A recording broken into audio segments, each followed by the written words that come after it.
Oekraïne zal erin, ja. Ja, dat mag even afwachten waar het komen nou, maar dat ze zeggen dat er Oekraïners in, ja. Nou, dat is mij wel goed. Ik zou zeggen dat je die mensen maar ook plaag gaan, nou. Ja, ik ken daar ook nog wel bij, man. Dan kerst er nog steeds omheen komen.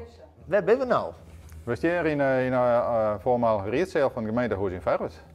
Deze ruimte recht wien als zaal voor mensen je naast mij zit de keuken. Dus dat ze hier rieten kennen, maar elkaar zitten kennen aan tafel.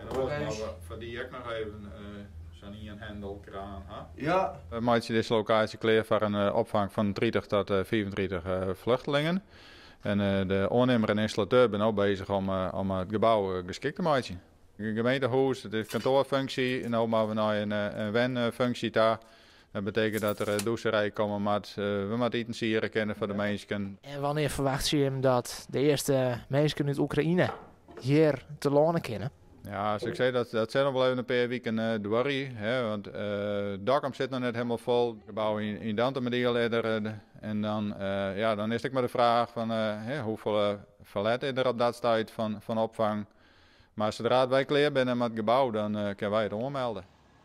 Dus ben je welkom in Verwert? Om mij wel. Om mij wel. En om mijn eerste wel, dacht ik. Dat we wachten het rustig af.